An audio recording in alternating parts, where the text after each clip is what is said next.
memang butuh posisi yang lebih diprioritaskan ya, kayak manajer dan beberapa bagian yang harus ngambil keputusan ya dalam sebuah tim. Jadi semua perannya masing-masing ya, event kecil ya, Vincent ya. Tapi memang paling penting itu untuk posisi yang decision maker ya, ibaratnya ya. Oke, dari Silmi Dina tidak sama karena ada beberapa posisi yang punya wewenang mengambil keputusan, ada juga yang tidak. Oke, ini lebih dari sisi posisi yang pengambilan keputusan ya, Silmi ya. Dari Ivanda Javier menurut saya tidak sama karena pada setiap posisi di perusahaan itu punya job desk yang berbeda. Mhm. Dan setiap posisi punya eh, tanggung jawab dan beban yang berbeda juga. Oke, jadi berbeda ya karena job desk maupun bebannya beda. Karin, menurut Karin semua posisi itu sama penting. Oke, tapi tingkat urgensinya yang bisa berbeda tergantung kebutuhan. Oke, jadi semua penting lebih ke tingkat urgensi. Hmm. Nadia, semua posisi dan peran itu tidak sama pentingnya. Oke, karena di dalam perusahaan dan posisi itu punya porsinya masing-masing ya. Oke, jadi memang fokusnya ke tidak semua posisi ya, Nadia ya.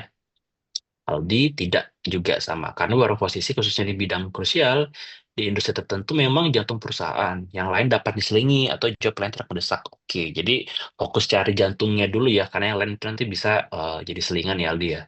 Oke. Giovanni tidak juga, karena semua posisi memiliki peran masing-masing untuk kepentingan perubahan keberlangsungan perusahaan dan kelancaran juga. Hmm. Firda juga tidak sama. Oke, tidak sama. Tidak sama karena setiap perusahaan butuh job yang berbeda dan wajib bertanggung jawab atas amanah yang diberikan. Jadi berbeda juga ya, Firda ya. Begitu juga dengan Ilda, juga menjawab tidak, karena posisi krusial lebih better untuk direkrut ya, karena dampaknya itu lebih besar. Karena kalau kosong itu agak akan ganggu operasional perusahaan ya. Oke, Ilda. Kalau Fahmi semua penting menurut Fahmi. Nah, tergantung dari perspektif kita. Mungkin bisa dilihat dari dampak secara langsung ataupun tidak dari profitnya gitu. Oke, kalau Fahmi semua penting ya. Oke, so do for Aldira. Semua posisi itu penting, walaupun job desk-nya beda-beda gitu ya. Oke, pada akhirnya semua bisa saling mendukung ya. Oke, jadi kolaborasi ya Aldira ya. Oke, I got your point. Aulia tidak tidak karena posisi oke, tidak karena dianggap posisi lebih krusial. Oke, jadi posisi lebih krusial itu lebih fokus untuk direkrut ya, karena jadi satu bagian dari core perusahaan gitu. Oke, Aulia. Adi, menurut saya tidak sama. Semisal nih ada posisi yang sifatnya krusial untuk operasional harian, mingguan atau juga bulanan, sehingga lebih mendesak direkrut oleh perusahaan tersebut. Oke, oke. Kalau Rizky beda lagi. Kalau Rizky semua itu sama dan saling melengkapi. Oke, buat keperluan perusahaan ya. Cuman memang ada posisi yang sifatnya mendesak dan lebih dulu untuk diisi ya gitu, apalagi hal-hal yang operasional. Oke, jadi cukup bervariatif ya. Begitu juga dengan jawabannya Neisha yang saat ini. Dia tidak memiliki kepentingan yang sama karena setiap meskipun kontribusinya sama ya untuk tujuan utamanya ya Neisha ya. Misal kayak CEO, direktur itu akan berbeda dengan posisi yang lain gitu. Kalau dari Hamid ini sama pentingnya ya. Oke, sip, kebayang. Oke, makasih ya teman-teman ya buat insight-nya. Jadi ini akan berpengaruh dengan eh, keberlangsungan perusahaan intinya. Tadi aku lupa atas nama siapa ya gitu. Jadi memang jadi bisa dua jawaban sebenarnya. Benar-benar sangat menyesuaikan kondisi. Ada yang dimana semua penting pada saat itu, ada yang mungkin di fase yang nggak sama pentingnya bisa jadi. Nah itu akan kita ulas seperti apa nanti di materi kita selanjutnya. Nah, positioning mapping ya, atau bisa dibilang juga talent mapping gitu ya. Positioning mapping ataupun talent mapping ini apa sih fungsi dan tujuannya? Jadi ini sebenarnya awareness untuk kita sebagai HR biar lebih peka terhadap posisi-posisi yang akan direkrut nantinya dan nanti yang akan jadi karyawan ujung-ujungnya seperti itu. Berarti bisa kita kategorikan ya bahwa semua posisi yang direkrut, as long as di-approve oleh si budget owner dan bisa direkrut, berarti indikatornya berarti penting dan diutamakan. Nah, cuman kan itu dari sisi si approval ya. Yang menjalankan di lapangan dari kita, i- Oke, yang jalan di lapangan dari kita itu harus melihat dari dua sisi gitu. Contribution to business goal sama value of skill set. Nah, di sini ada 4 kuadran gitu ya. Kalau di baik di sumbu X maupun di sumbu Y-nya gitu ya. Kalau kita lihat di sisi kiri aku atau mungkin kanan teman-teman itu ada contribution to business goal. Di bawah itu ada value of skill set ya dengan 4 kuadran yang berbeda-beda seperti itu. Apa sih 4 kuadran yang berbeda-beda itu? Yang pertama ada high impact target, terus ada rare tapi dia nggak critical, terus ada high impact replaceable, terus ada common di market. Apa sih maksudnya dari contribution to business goal kayak gitu ya? Jadi sebenarnya posisi-posisi yang dibilang contribution to business goal adalah yang dimana ketika di sumbu ini pekerjaannya itu benar-benar berdampak ke hasil bisnis atau kita bilang revenue generator kali ya teman-teman ya. Jadi kalau dia ada itu benar-benar penghasilan perusahaan itu datang dari dia salah satunya secara langsung directly seperti itu. Nah, sementara kalau untuk di value of skill set ya di sini, untuk value of skill set sendiri di sini kita akan melihat beberapa hal terkait skill set atau hal-hal yang penunjang yang dimiliki gitu. Mengukur seberapa bernilai keahlian atau skill setnya di job market. Gitu dia. Entah kaliannya unik, langka, ataupun susah dicari, seperti itu ya. Nah, itu pasti dia akan semakin tinggi ke kanan. Nah, nanti dilema seorang HR atau rekruter itu akan menghadapi hal ini, jadi semakin tinggi posisinya ataupun semakin spesialis posisinya itu akan bakal sangat krusial biasanya dan akan cukup jadi tantangan yang besar gitu. Karena nggak semua posisi itu yang kontribusinya tinggi itu skillnya juga tinggi itu enggak. Tapi nggak semua posisi yang kontribusinya bahkan mungkin rendah itu skill setnya rendah nggak bisa jadi setnya skill setnya tinggi ya, high, tapi secara kontribusinya low, itu bisa gitu. Nah, salah satu tujuan lagi biar teman-teman aware dan peka ya terhadap hal ini karena hmm, jika HR itu tidak begitu peka dengan keberlangsungan bisnis, kadangkala kita banyak miss-nya nanti di lapangan seperti itu. Itu. Nah, itu yang hal yang perlu dan sangat dihindari ya gitu. Jangan sampai operasional di lapangan seperti apa, HR-nya malah nggak tahu, nggak aware. Nah, itu jadi hal yang cukup bottleneck ya nantinya ya atau batu sandungan lah untuk teman-teman bekerja nantinya. Nah, kita akan ulas ya setiap kuadran akan seperti apa. Yang pertama itu ada high impact target. Nah, apa sih yang dimaksud dengan high impact target gitu ya? Jadi kalau secara definisi, jadi dia tuh seorang talent atau kandidat yang punya keterampilan yang pastinya penting, kritis juga, sama agak sedikit dan cukup langka ya, atau skill setnya agak cukup spesifik gitu ya. Makanya dia berada di kuadran yang sudut kanan atas ya. Ini di bagian aku kanan atas, seperti itu. Nah, biasanya peran-peran di posisi ini itu tuh pasti punya dampak langsung dengan keberlangsungan bisnis. Ini mau nggak mau ya, gitu. Misalnya ada data scientist di perusahaan teknologi atau misalnya pilot ya di maskapai penerbangan gitu ya. Atau mungkin dokter spesialis di rumah sakit. Ini yang kita bilang high impact target. Kecenderungannya memang posisi ini akan jauh dan sangat lebih krusial buat direkrut sedini mungkin. Kayak gitu. Ya. Karakteristiknya apa? Biasanya kalau orang-orang atau kandidat ataupun posisi di badan ini itu tuh dia cukup sulit digantikan gitu karena mereka tuh punya skill set yang agak jarang dimiliki banyak orang gitu. Makanya kadang-kala ada proses retain ya. Jadi ketika ada orang yang resign apalagi dia masuk di kuadran ini itu biasanya agak sedikit ditahan tuh. Itu dia. Sama ya, kita bicara kontribusi ya pasti mempengaruhi hasil akhir ya perusahaan itu pastinya ya dari posisi ini gitu. Sama keputusan bisnis itu kadang-kala bisa jadi tertunda bahkan atau bisa jadi mungkin gagal karena nggak ada keterlibatan orang-orang di kuadran ini gitu. Jadi jadi kerasa ya ini seberapa pentingnya untuk high impact target gitu ya. Nah, implikasinya apa sih bagi kita dari tim HR? Jadi mau nggak mau kita harus buat strategi khusus untuk ngerekrut orang-orang seperti ini. cara kita retain, mempertahankan, sama kita kembangin mereka gitu. Merekrut dalam artian orang-orang yang di sini nantinya itu kebanyakan pasif kandidat. Nah, nanti kita akan bahas ya terkait pasif kandidat di submateri yang kedua. Terus cara kita retain juga. Karena kita tahu posisinya itu sangat penting. Nah, proses retention atau bagaimana cara buat dia itu stay long di perusahaan kita itu juga jadi salah satu hal. Terus juga cara mengembangkan mereka. Biasanya orang-orang yang udah di fase ini, mereka itu eh, bukan lagi butuh hal yang perlu dikembangkan, tapi hal-hal yang sifatnya apa yang mereka bisa owning, project apa yang mereka bisa owning gitu. Ketika ada hal-hal yang mereka rasa udah nggak sejalan dengan value ataupun arah mereka, itu kecenderungan resign pun juga pasti besar, kayak gitu. Dan selanjutnya juga itu ada employer branding, gitu ya. Employer branding juga harus perlu biar kita bisa narik orang-orang di sini. Kompensasi juga pasti gitu. Biasanya orang-orang yang di sini itu dibayar atau kompensasinya cukup tinggi dan besar at some point gitu. Sama pengelolaan karir. Jadi jangan sampai orang-orang yang di sini itu malah pindah ke kompetitor gitu. Atau pesaing bisnis kita. Itu sangat memungkinkan ya.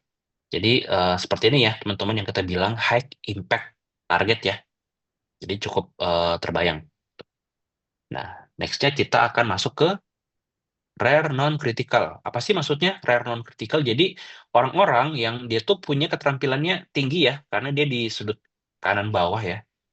Dia punya skill set tinggi di job market gitu. Namun secara peran mereka itu nggak terlalu krusial ya buat bisnis gitu. Nah, orang-orang ini sebenarnya itu hanya memberikan nilai tambah gitu, tapi bukan jadi penentu utama kayak gitu ya.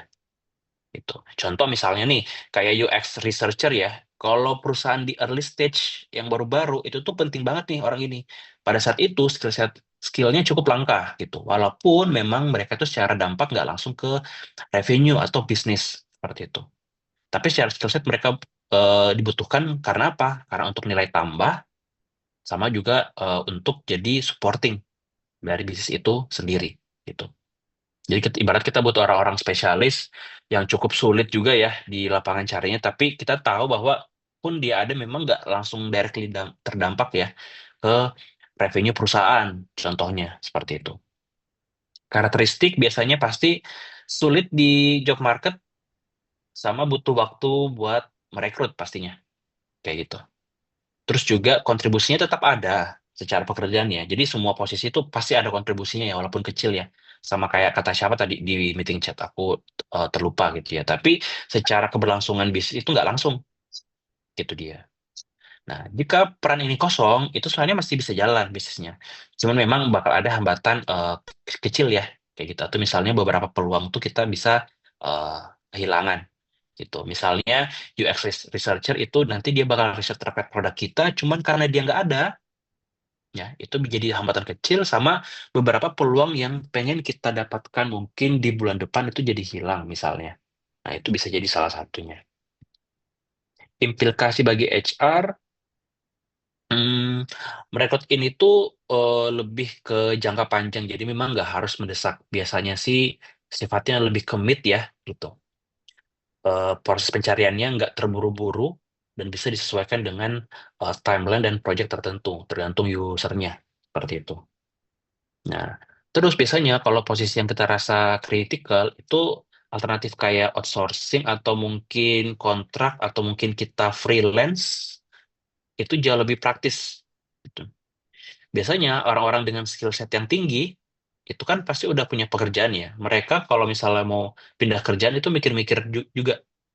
Nah, daripada kita kesusahan buat narik kita sebagai full time, kita tarik dia sebagai karyawan freelance. Itu salah satu contoh yang bisa diterapkan gitu. Jadi banyak kayak praktisi ataupun misalnya freelance atau apapun itu yang biasanya bekerja di luar ranah full time mereka dan itu mereka bisa membantu beberapa lini bisnis atau perusahaan gitu.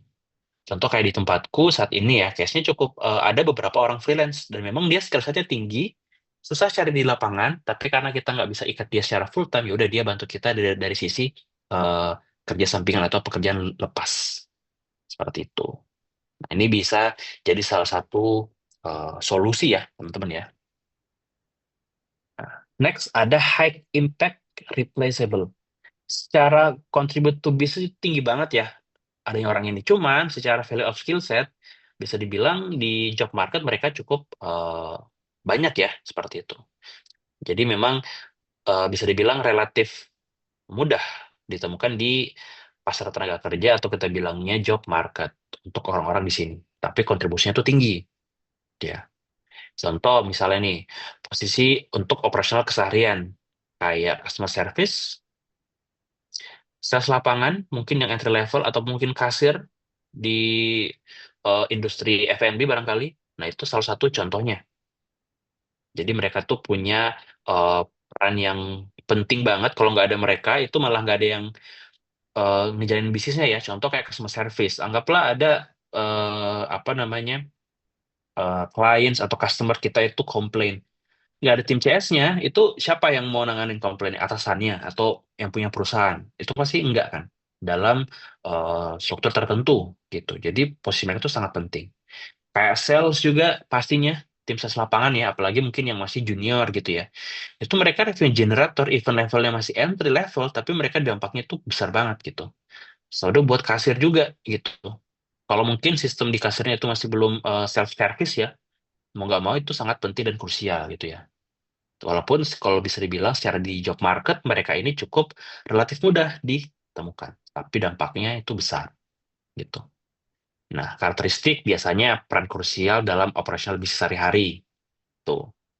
Terus skillnya umum relatif banyak di job market ya, jadi cukup mudah lah. Atau requirement-nya ketika buka posisi ini itu nggak muluk-muluk gitu. Terus rekrutnya itu pasti cepat tanpa ganggu kelangsungan bisnis. Jadi posisi ini tuh sebenarnya relatif cepat untuk kita ngerekrut. Karena apa? Ya di job market cukup bervariatif dan banyak gitu.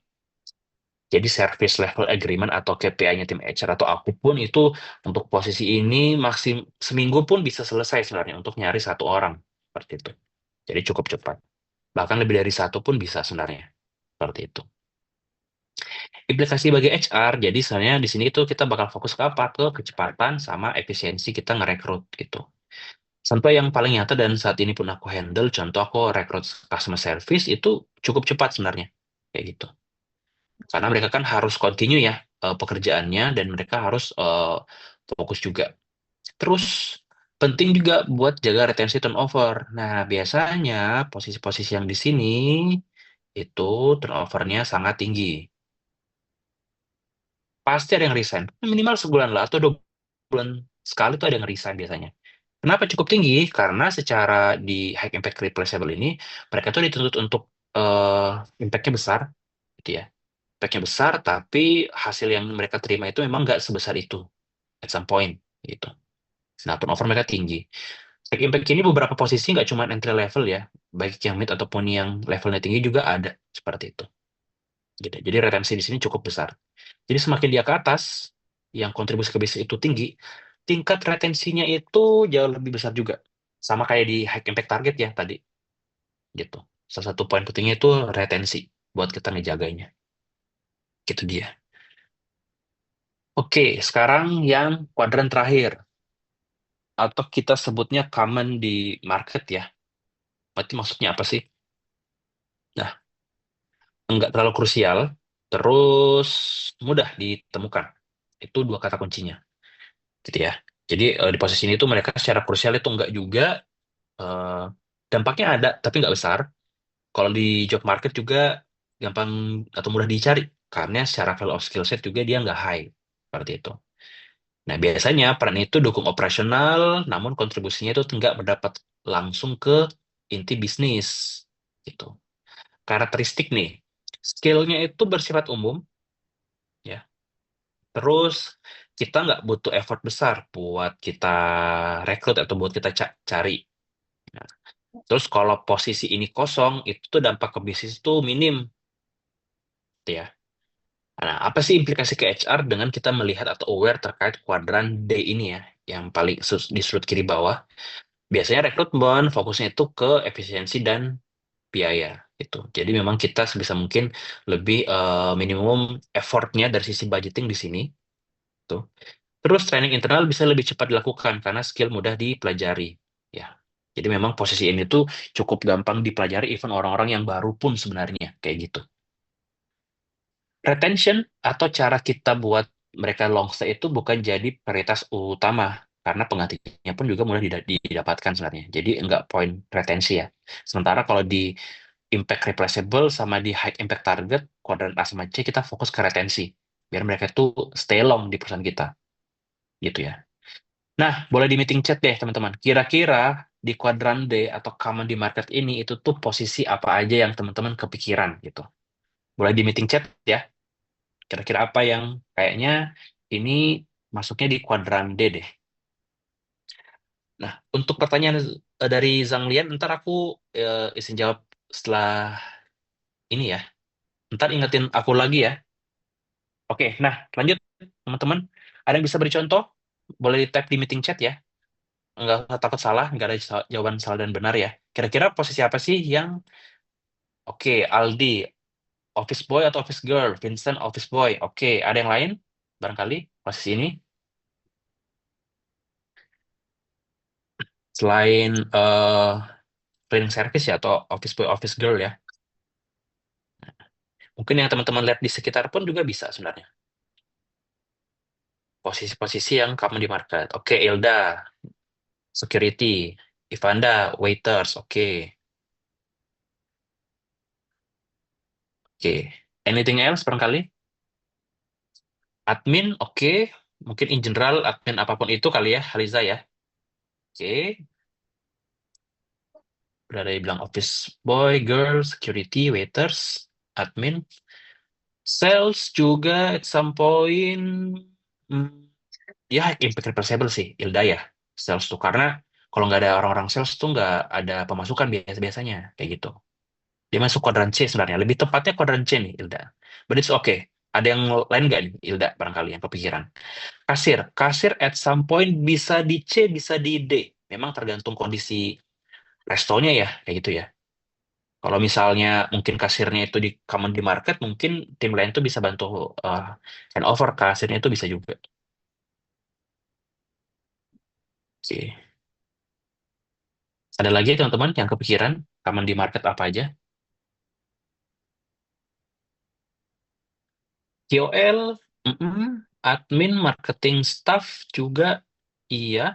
Marketing staff itu memang nggak ngaruh ke revenue, iya memang. Mereka cuma lebih ke branding, lebih ke engagement ya. Itu bisa jadi salah satu uh, aspek.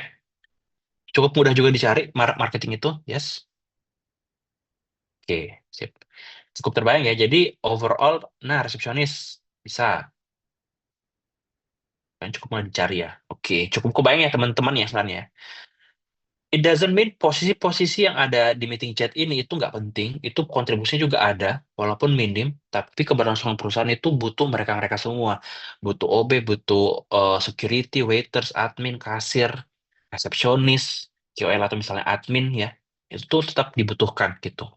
Cuma nanti kenapa kita mengkategorikan common di market? Karena secara value of skill set mereka itu cukup mudah nih kita cari, dan kalaupun kita mau internal training, itu juga bisa lebih cepat nantinya. Kayak gitu. Jadi kalau kita bicara terkait talent mapping, atau kita bicara terkait positional mapping, jadi kita nggak boleh terkecoh ya. Even talent paling mahal pun itu belum tentu paling penting, dan yang mudah dicari itu belum tentu bisa disepelekan gitu ya. Jadi memang bergantung dengan konteks strategi bisnis teman-teman gitu. Ada mungkin di beberapa perusahaan ya, mungkin di perusahaan penyedia jasa kebersihan kantor, full mereka semua office boy, office girl gitu. Bayangin kalau mereka nggak punya staff itu buat ditempatkan di setiap kliennya, habisnya nggak jalan.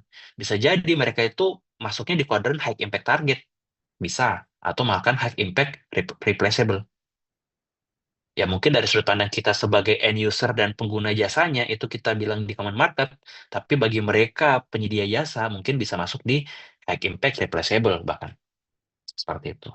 Oke, semoga cukup tergambarkan ya dari pertanyaan di aku tadi sama jawaban teman-teman juga terkait position mapping. Itu dia. Nah, ini nanti ada ngaruhnya juga ya sama tugas teman-teman bisa dicantumkan juga terkait hal ini. Oke, kita next ya ke selanjutnya. Mengenal kandidat aktif dan pasif seperti itu ya. Mungkin sebelum ke sana aku pengen oke jawab pertanyaannya dari Zhang Lian dulu ya gitu. Nah, si Zhang Lian dia nanya nih, Kak saat screening CV, nah ini nanti relate nih dengan materi kita. KRD bakal lebih milih kandidat dengan background kampus ternama dengan nilai cum laude, oke, dan aktif di organisasi atau lebih milih kandidat dengan background kampus yang biasa aja tapi skillnya banyak atau ada salah satu skill yang sesuai dengan loker yang diminta. Mm, dan misal nih ada kandidat yang background dari kampus biasa dan nggak punya relasi di perusahaan tersebut karena alumnya nggak ada yang pernah kerja di mereka perusahaan tersebut gimana ya Kak? Dan berpengaruh apa sih background dari kampus untuk melamar pekerjaan dari sudut pandang kakak sebagai HR? Oke, menarik. Yang pertama, saat screening CV, apakah HR itu lihat background kampus, nilai IPK-nya ya, gitu ya? Ataupun kita apa? Atau kita lihat background kampus biasa aja, tapi skill set-nya banyak sesuai dengan loker. Dua-duanya bisa, Kang Lian.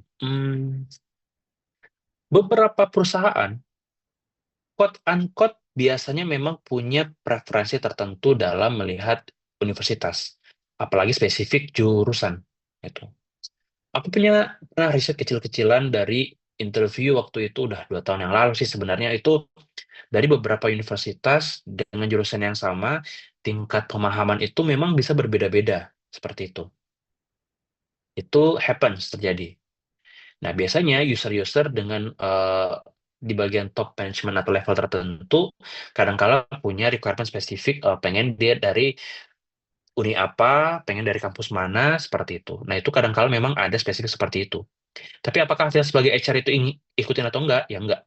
Biasanya aku akan coba sodorin juga dari berbagai uni yang lainnya, tapi dengan skill set yang sesuai gitu. Bisa jadi eh, pertanyaannya Zhongdan ini kandidat yang background ternama tapi eh, nggak memiliki skill yang banyak, itu bisa jadi akan kalah dengan orang-orang yang punya skill set yang sesuai ataupun relevan gitu. Assume nih, misalnya ini background kampusnya biasa aja ya, tapi dia punya skill set, punya portofolio, more than dari kampus-kampus yang ternama dengan nilai cum laude, itu pasti akan jauh lebih jomplang. Dan pasti si usernya ataupun HR bakal memilih skill yang sesuai, seperti itu. Itu dia ya. Aktif di organisasi ini menurutku penting ya, kayak gitu. Ini nggak berarti teman-teman di kampus yang well known ataupun yang nggak well known, menurutku harus aktif juga kegiatan-kegiatan di luar kampus. Biar apa? Biar itu teman-teman keasah skill komunikasi, sama juga lebih terbiasa dengan adaptasi berbagai macam hal gitu. Karena kalau lihat eh, agenda kampus, ikut organisasi, volunteer atau apapun itu, eh, impresi yang terlihat sebatas di CV itu adalah willing to adapt dengan environment yang beragam. Nah, itu dia. Kalau orang-orang yang aku lihat skillnya banyak, itu mereka juga pengen willing to learn something new, bisa dari majornya mereka atau jurusannya mereka, gitu. Jadi dua kondisi ini sangat memungkinkan, Zhang. Jadi kalau dibilang preferensinya seperti apa dan cara milih kandidat yang kayak gimana, tergantung posisinya lagi, kayak gitu. Kalau nilai cum laude ini aku sangat jarang memperhatikan nilai cum laude jadi syarat. Jadi selama aku bekerja di perusahaanku saat ini tuh dan sebelumnya nggak pernah cantumin itu jadi syarat gitu ya. Pun kalau jurusan itu kampus tuh nggak ada juga yang spesifik, tapi lebih banyak lebih ke jurusan aja gitu. Sisanya lebih ke apa? Sisanya lebih ke skill set yang mereka pelajari di luar. Nah itu pertanyaan yang pertama ya, Zangdan ya. Semoga menjawab. Dan misal nih ada kandidat background dari kampus biasa aja dan nggak punya relasi di perusahaan tersebut. Nah itu gimana ya Kak? Oke. Hmm, Sejujurnya soalnya event kita punya adik tingkat ya yang apply ke tempat kita, tapi kan yang apply nggak cuma mereka, itu banyak banget dari macam perusahaan gitu. Percayalah ketika nanti yang apply itu sangat banyak gitu. Consider kampus mana dan dari mana itu nggak jadi pertimbangan biasanya. Yang akan dilihat adalah relevansinya, mereka cocok atau tidak seperti itu. Mungkin yang masuk zandan ini adalah referensi atau referral. Referensi atau referral itu happens dan sering terjadi. Bisa aja ngerekomendasiin adik tingkat atau mungkin teman kampus itu memungkinkan. Karena di beberapa perusahaan itu ada buka program referral. Jadi bisa merekomendasikan orang-orang yang dikenal ataupun terdekat seperti itu. Jadi menurutku itu kan agak sulit kita trace juga ya. Misalnya aku mau apply di perusahaan ABC, aku nggak tahu di sana ada seniorku atau enggak. Kalau toh pun ada, aku nggak terlalu kenal juga biasanya seperti itu. Jadi pengaruhnya itu ada tapi minim gitu. Pun ketika dia direkomendasiin, biasanya kan akan selalu diproses dengan SOP rekrutmen dari awal sampai akhir seperti itu. Even dia direferensiin ya, kayak gitu. Itu yang kedua, terus yang ketiga, seberapa pengaruhnya sih background kampus itu untuk melamar pekerjaan dari sudut pandang HR? Background kampus itu memang cuman melihatkan kalau teman-teman itu well known aja dari kampusnya, tahu gitu ya. Gitu. Tapi itu nggak jadi syarat menurutku. Gitu. Banyak kok yang well known tapi malah nihil aktivitasnya itu cukup sering. Beda mungkin dengan kampus-kampus yang dirasa mungkin belum well known, misal seperti itu. Jadi nggak ada syarat dari mana. Jadi semua kan sama sih kalau aku. Gitu melihat semua kampus itu akan sama dan nggak ada yang berbeda. Gitu.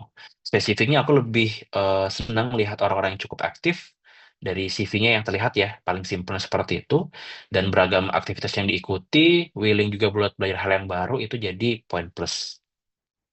Jadi itu ya, saya ngelihat dari jawabanku. Semoga menjawab ya dari tiga pertanyaannya. Kalau butuh tanggapan lagi nanti di meeting chat ya, biar aku bisa lihat. Seperti itu. Oke, Firda. Tapi orang dalam itu berpengaruh juga kan ya, Kak? Nggak semua sih, tapi kebanyakan begitu. Soalnya banyak locker yang nggak ada di-share, tapi melalui ordal aja. Iya, bener. Berpengaruh pasti.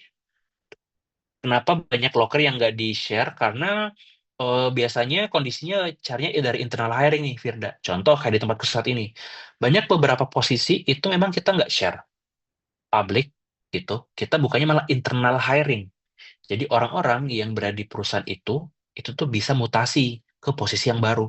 Makanya perusahaan-perusahaan yang udah di umur 8, 9, 10 tahun itu udah mulai jarang tuh buka job posting di eh, loker biasanya. Seperti itu.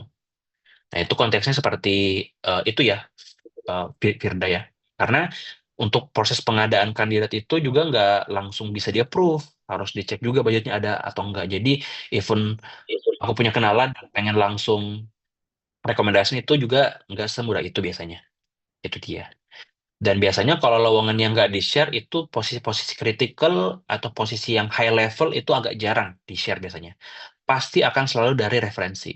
Semakin tinggi posisinya, semakin besar tingkat nyari kandidatnya itu by referensi biasanya. Gitu. Nah, semoga menjawab ya, Firda dan teman-teman.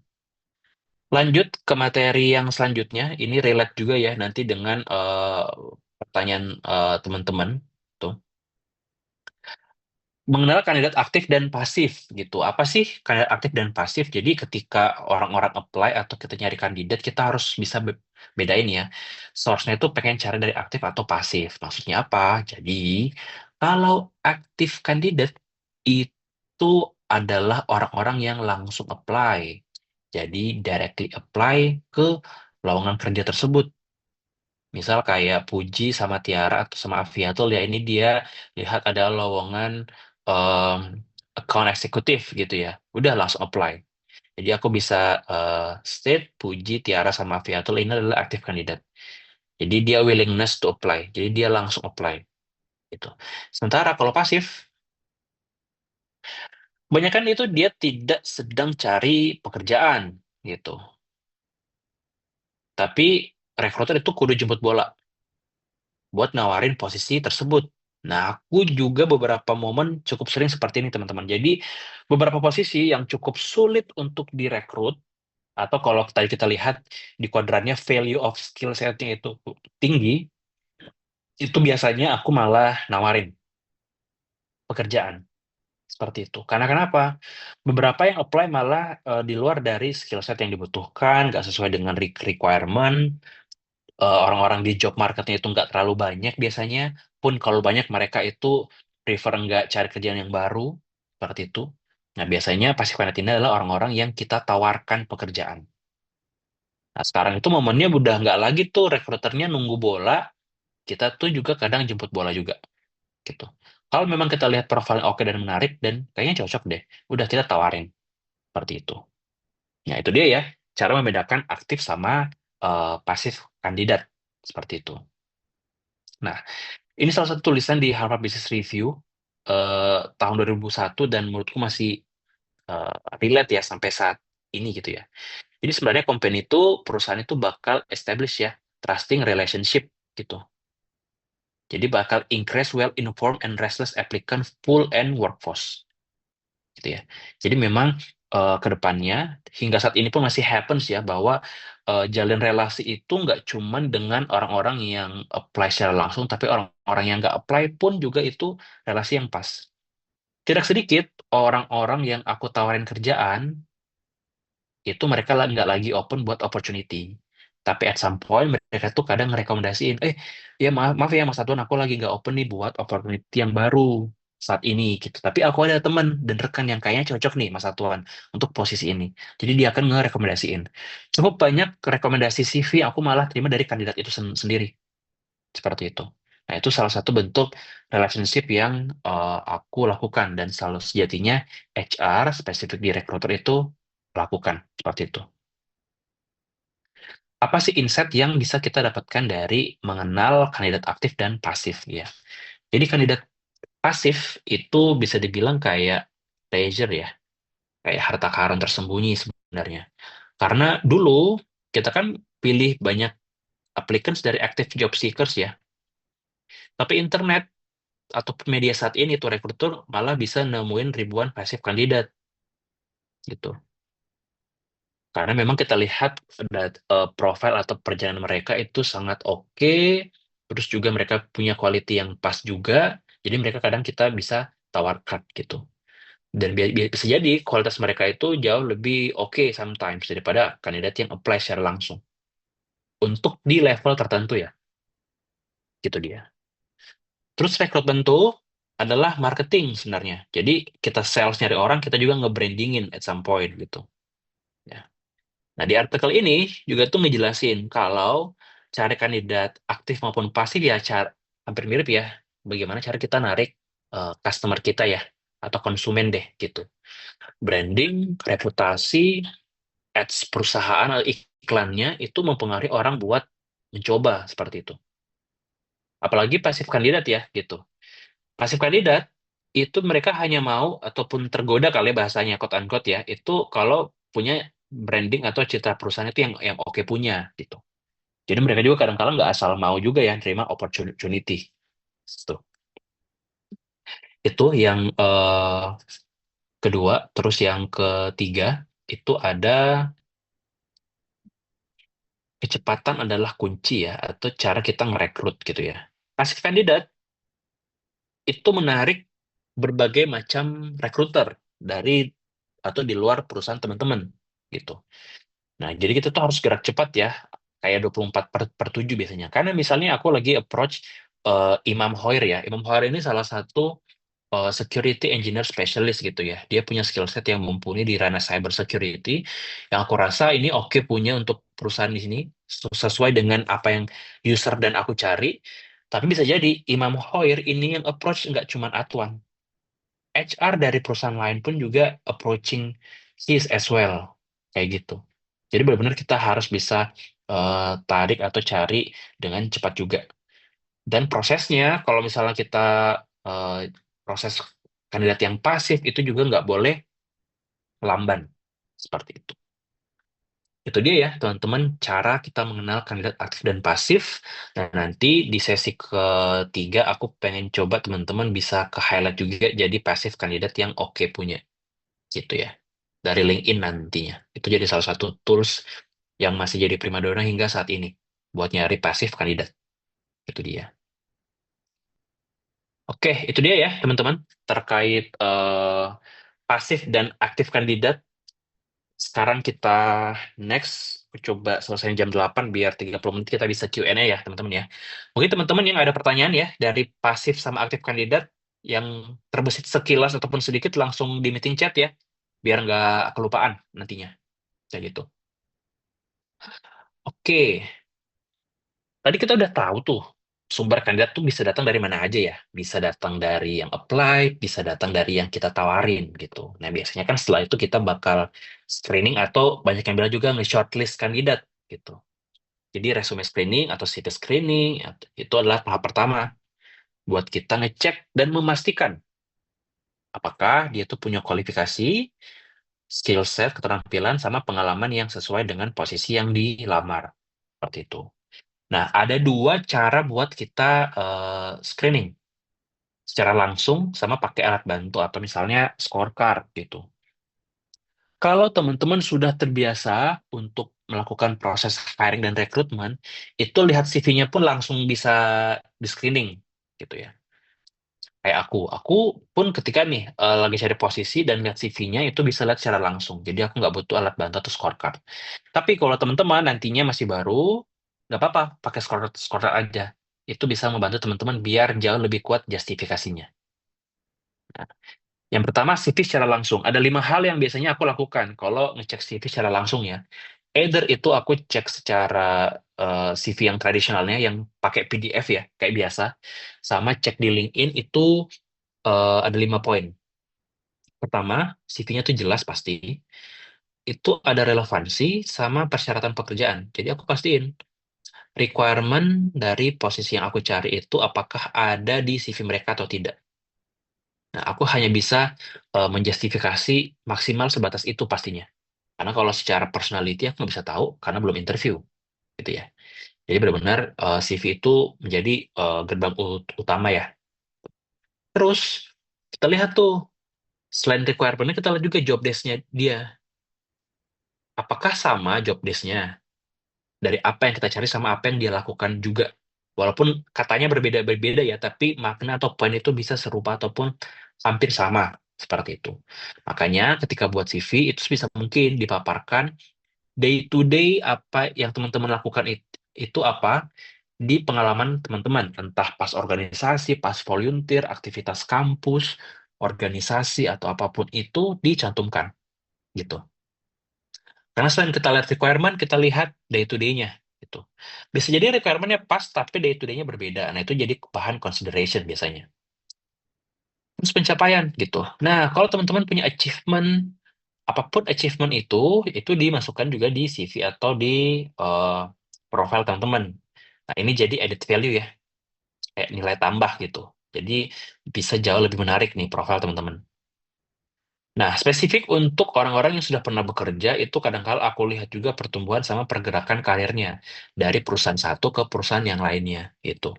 Karena ketika aku cari kandidat, aku juga biasanya lihat industrinya, teman-teman. Jadi nggak cuma posisi. Apakah dia sering kerja di konsultan barangkali, atau lebih banyak kerja di end user, atau kerja di perusahaan internal gitu, yang punya produk sendiri. Nah, itu kadang-kala aku lihat.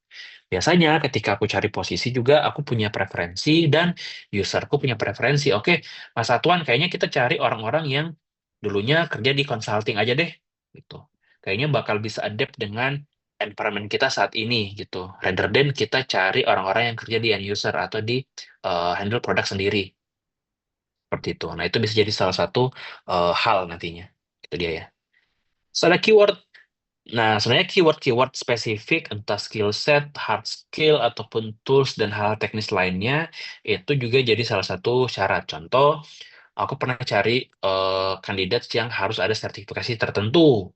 Nah, itu kadang-kala jadi keywordku juga buat nge-screening. Gitu. Jadi 5 hal ini. Mungkin terkesannya banyak, tapi kalau udah terbiasa itu cepat. Jadi 15 detik, 30 detik itu udah kelihatan apakah dia oke atau enggak buat kita shortlist atau kita propose. Kayak gitu. Ini secara langsung. Nah, gimana? Nah, selanjutnya ini contoh yang pernah aku rekrut ya, teman-teman ya. Gitu. Waktu itu di tahun 2023. 2023 aku tuh cari posisi ini. General Affairs Officers, GA Officers ya. Levelnya ini di mid level. Ini job desk. Ini ini job desk-nya. Oke, wait. Ini job desk-nya sama ini bagian qualifications-nya gitu. Nah, ini adalah salah satu orang yang sudah aku blur juga, yang dimana dia ini masuk dan kerja hingga saat saat ini di tempatku seperti itu. Nah, apa sih yang membuat aku jadi cocok buat nge-screening dia di awal? Yang pertama, lihat dulu bagian job qualifications-nya. Mas possess at least bachelor degree ya, S1. Oke, dia sesuai ya gitu. Even dia nyantupin di sini IPK-nya, tapi karena di tempat nggak consider itu jadi salah satu hal yang mandatory, at least dia S1 dari usernya butuh, oke, dia udah pass di situ. Terus at least 2 years working experience gitu ya. Waktu itu dia kerja di 2021 dan aku record itu di 2023 bulan September, which is dia itu sebenarnya udah 2 tahun kerja. Jadi ini sesuai ya. Willing to be placed in Yogyakarta. Pas kuliah dia tuh memang di Malang, tapi currently waktu itu dia kerja di Jogja. Ya udah secara lokasi sama ya dengan aku saat itu dengan perusahaanku itu dia. Terus ada interpersonal skill sama ada administrative skill. Jadi sebenarnya dua hal ini tuh lebih ke adding points ya. Biasanya kalau teman-teman pengen apply itu lihat 3 requirement paling atas. Biasanya itu yang paling mandatory gitu. Ini yang jadi mandatory biasanya. Terus lihat deh bagian job desk-nya. Sebenarnya kalau dari job desk-nya itu udah tergambarkan ya, karena secara posisi itu pun sama. J officer, dia juga general affairs gitu. Mulai dari office supplies, hal-hal yang lainnya itu tuh semua tersirat di sini. Nah ini aku bilang ya, ketika teman-teman punya pengalaman kerja itu ditulisin tuh semua. Day to day yang teman-teman lakukan. Nah dia ini cuman hanya punya 1 lembar CV aja, dan menurutku itu works dan cukup. CV yang modelan seperti ini itu maksimal 2 halaman aja teman-teman, jadi jangan lebih gitu. Karena ketika kita atau aku nge-screening CV, nge-shortlist itu nggak baca satu persatu secara detail kayak baca novel itu enggak. Benar-benar poin-poin penting yang relate itu aku langsung bisa ketahuan. Seperti itu. Nah, jadi dari ini udah kelihatan ya. Secara CV-nya aja itu lolos. Nah, kalau interview-nya itu kan hal yang beda ya. Baik itu di HR ataupun di user nih nantinya. Kayak gitu. Nah, nanti kalau teman-teman yang kemarin kan sempat ada tugas ya, yang weekly task 3, kalau teman-teman pengen cantumin CV juga sebagai contoh, kan ada yang CV yang dirasa oke ataupun enggak ya, boleh ditampilin seperti ini. Tapi nanti ditutupin aja ya identitasnya, biar tidak ke-share lah, maksudnya biar hal-hal yang confidential kejaga juga, kayak gitu. Itu ya, teman-teman.